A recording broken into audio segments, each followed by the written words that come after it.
Morning everybody, welcome to Wisdom from Bible. So today we'll continue to talk about the predestination. So as we have shared to you in the past video about the traditional meaning of predestination, which this traditional meaning says that everything is predestined by God. So even if I make effort, then my destiny will not be altered by my effort. So bali ganun yung traditional belief of predestination. But in the previous video, we shared to you that there are two concepts of predestination. We call it absolute predestination and relative predestination. So in the past video, we have showed or shared to you some Bible verses, few Bible verses that tells that seems to tell us that there is only absolute predestination. But those verses are the verses that supports the absolute predestination, which is also true. So they are in the Bible, and God, these are the words of God. This means that those Bible verses are true. Totoo naman ang nakalagay sa Bible, di ba? Ganon. So that is also true. Now today we'll present to you the Bible verses that supports that shows that relative predestination is also true. Okay, so let us show some Bible verses. Ito sa Genesis 2:17. We have been repeatedly showed these Bible verses, especially sa yung topic about the sin of Adam and Eve. So God warned Adam and Eve before not to eat the fruit of the tree of knowledge of good and evil. Kasi if they ate the fruit, they will certainly die. They will surely die. And they died. They died actually, but not physical death. Kasi 900 years pa nga sila nabuhay si Adan eh. Ibig sabihin nun, spiritual death. Namatay sila, they lost their connection to the source of life, who is God. So they are called dead. Okay? So that's why sa Bible sabi nila, you have the name of being alive, but actually you are dead. Ibig sabihin nun, we are called alive physically, but actually without connection with God, we are considered dead. So yun yung death na yun, ha? So certainly they died spiritually. Ganon. But God gave warning.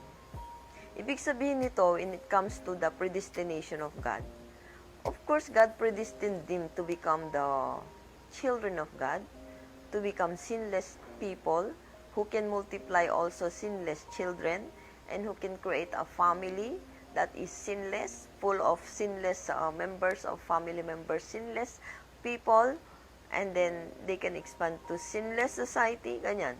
Of course, that is God's ideal.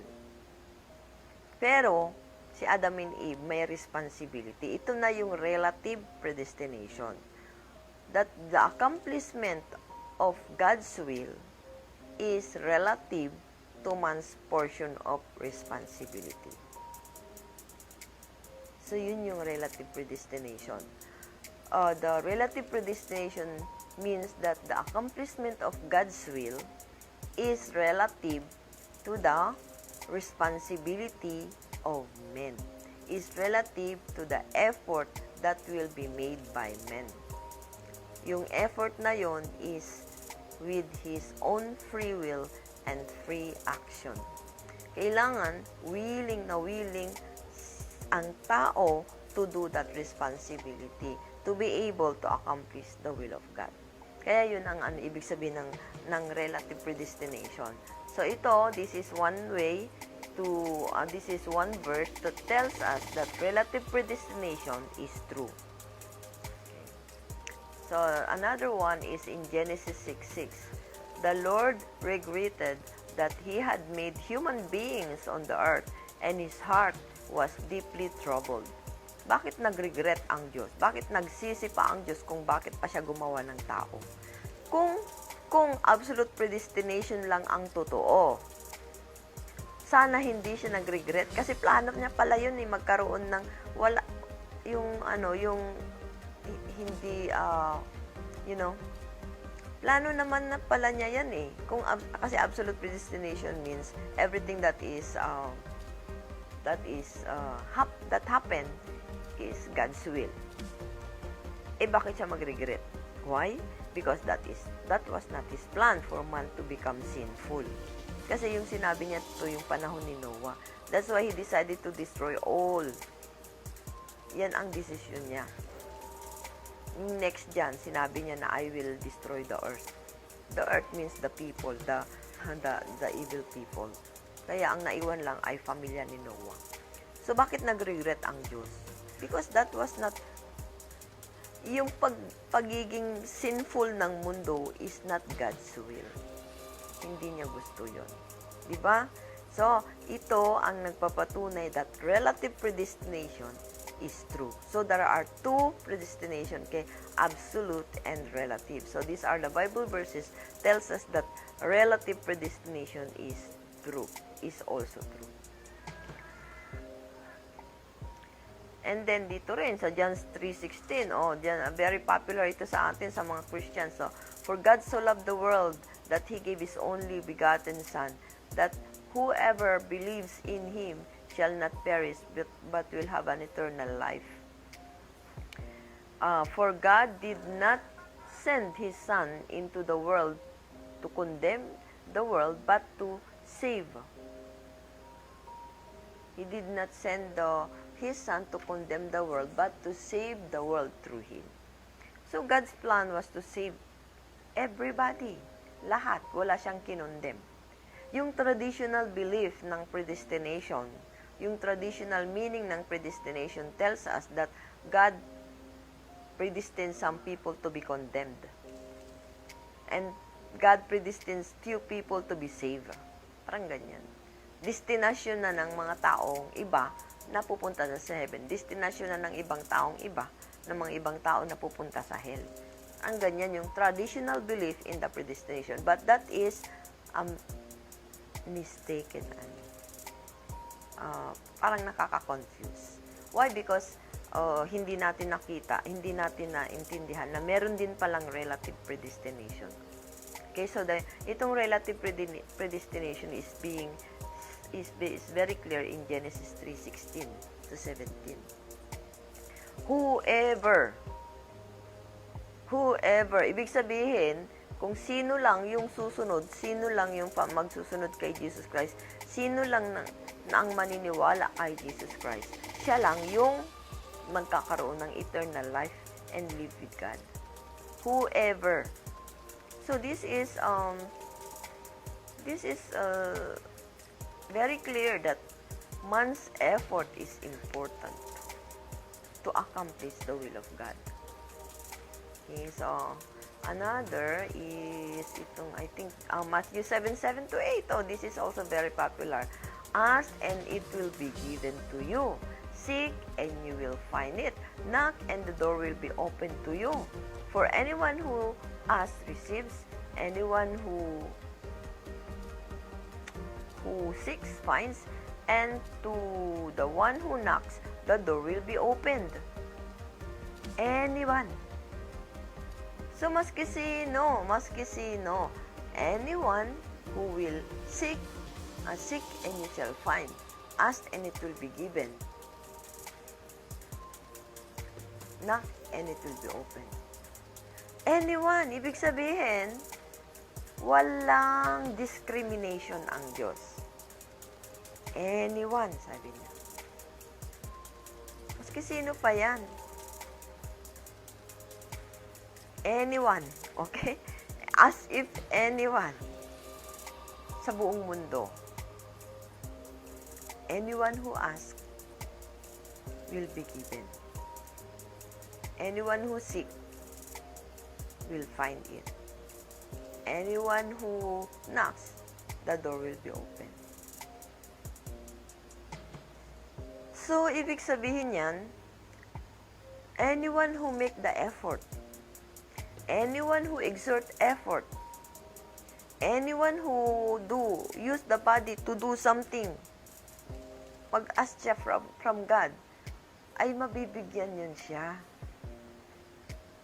Meron pa nga sa Tagalog yung kasabihan na, nasa Diyos ang awa, nasa tao ang gawa. Ganon, di ba? Oh. So we have to do our part. So this is also another verse that strongly support that relative predestination. That the accomplishment of the will of God is not by God's effort alone. Hindi magagawa ng Diyos yung kanyang kagustuhan o yung kanyang minimithing kingdom of heaven na siya lang ang gagawa. Nababagsak lang na sa harapan mo, sa harapan ko, sa harapan natin. Oh, yan na ang kingdom of heaven. Pak! Pasok na kayo. Hindi ganon. Kundi, yung kingdom of heaven can be realized with God and man. Man's effort. Ganyan. Okay? So, yun yung relative predestination. Another is, ito, prayer naman. Is anyone among you sick? Let them call the elders of the church to pray over them and anoint them with oil in the name of the Lord.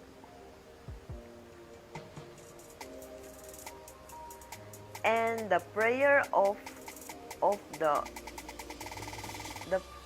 prayer offered in faith will make the sick person well.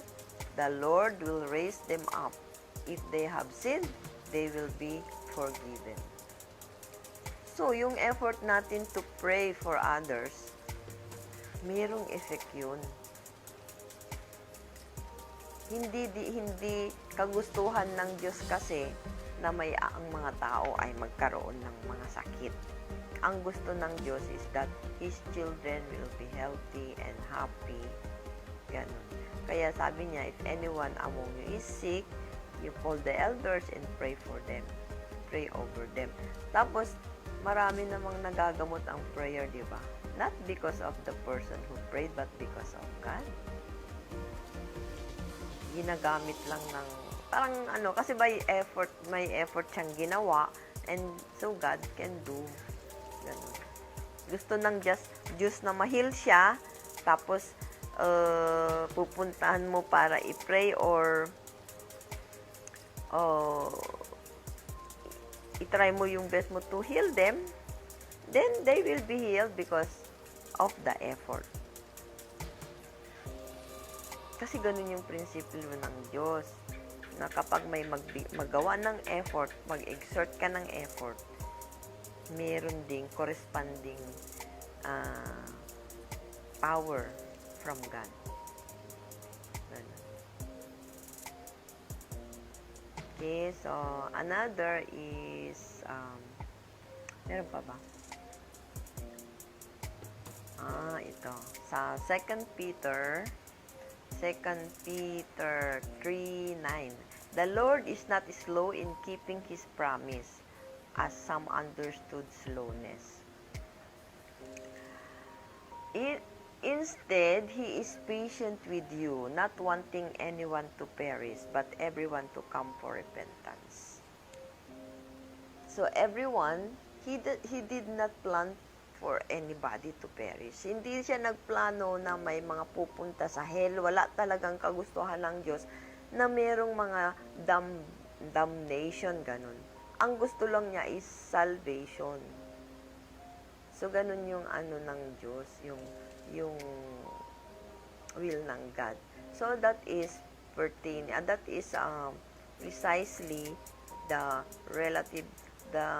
doctrine or yung relative predestination. Relative predestination means the will of God can be accomplished through the cooperation of God and man. Matagal na, noon pa, nung mga first videos natin, yung mga first videos natin, nababanggit palagi natin na man's responsibility is of utmost importance. Man's responsibility is of great importance. Man's effort is very important. Hindi lang dahil sa awa ng Diyos tayo masisave. Meron din tayong gagawin. Meron din tayong gagawing effort in order to bring ourselves back to God. First, yun nga sabi dito, God wanted us to repent. Kung may kasalanan tayong hindi pa natin pinagsisisihan, magsisi na tayo. Ganun. Para we will not be damned. Instead, we will be saved. So, yun yung these are the things that we want to share regarding the relative predestination. So, hindi lang absolute predestination ang totoo.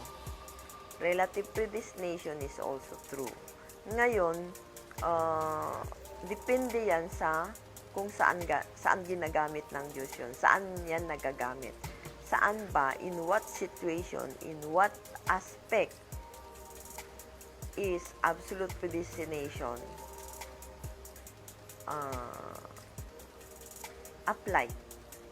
And saan din na-apply yung relative predestination. So, ganun yung next topic natin. Okay, so, as of now, yun lang muna. Basta ang message natin ngayon is relative predestination is true and it can be seen throughout the Bible. Napakadaming examples sa Bible. If you read the Old Testament, sabi ng God, keep my commandment and you will not be delivered to your enemies. Mga ganon, di ba? Keep my commandment and you can you will prosper. Yung prosperity, na yan. Di ba? Just keep my commandment, sabi ng God. Even si lahat, yung mga tinawag ng Diyos. Nari, si King Solomon, example, nung nabasa ko kagabi yun, sabi niya ganun, sabi niya kay King David, kasi si King David, very faithful sa God and he loves God very much.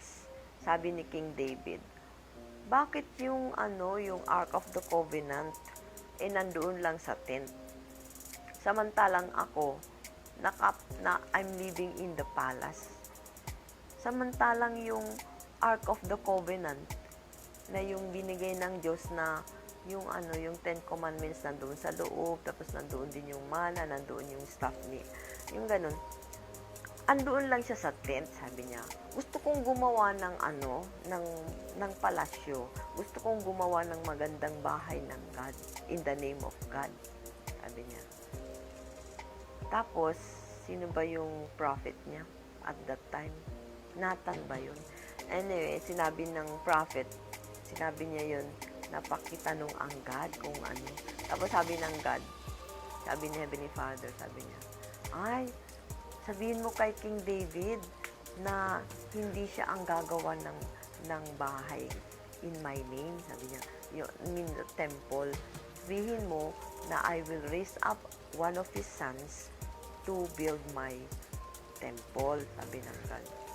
So yun, hindi gumawa si David ng malaking temple. Instead, ang ginawa ni David, he accumulated or he prepared a lot of gold, silver, bronze, iron, wood, sycamore, mga ganyan, fig trees, yan. Lahat ng mga, kasi meron na siyang blueprint kung ano yung magiging temple ng Diyos.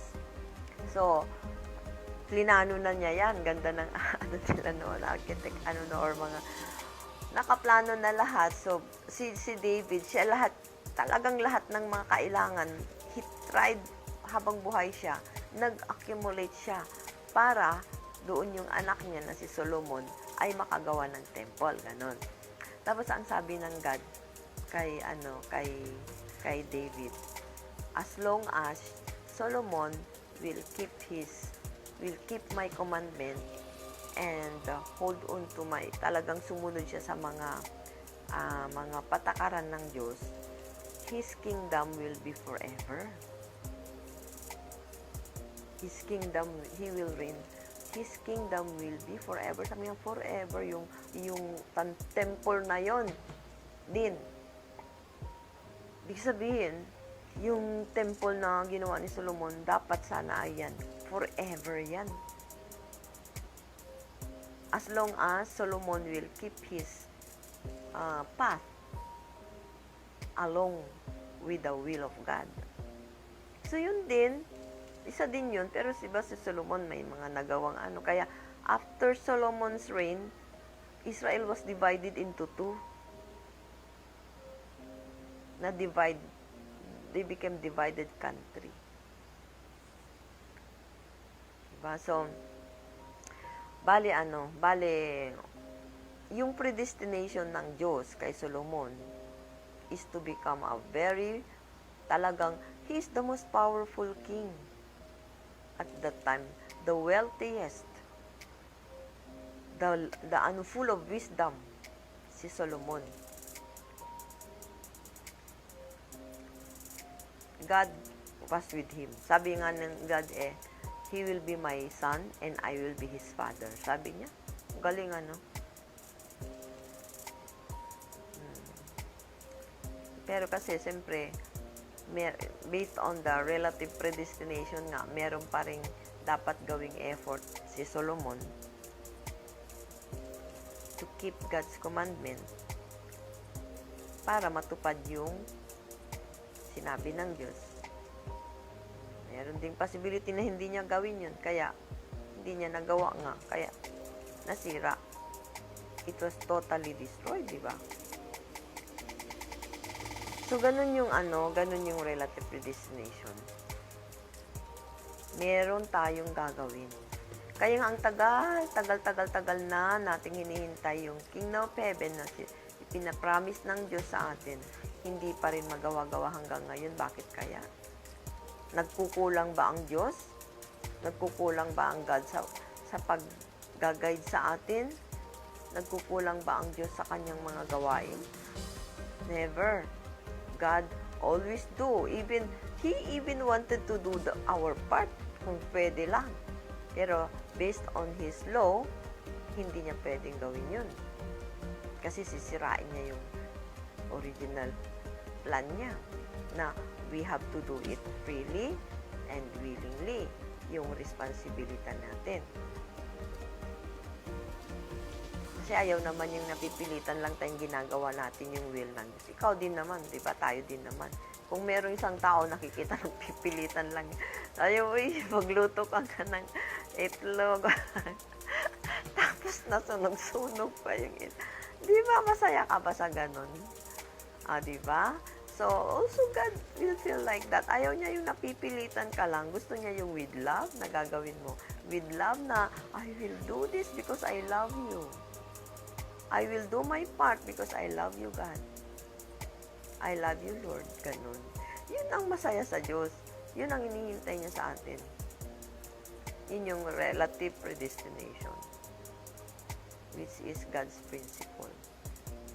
Relative predestination. So, ganun, yun yung napaka-importante na maintindihan natin na this is the principle of God, relative predestination. Yung absolute predestination will talk it more in detail sa susunod kung ano ba yun, saan ba ina-apply yun. Okay, so ganyan lang tayo and have a nice day, be healthy and be safe. Bye-bye!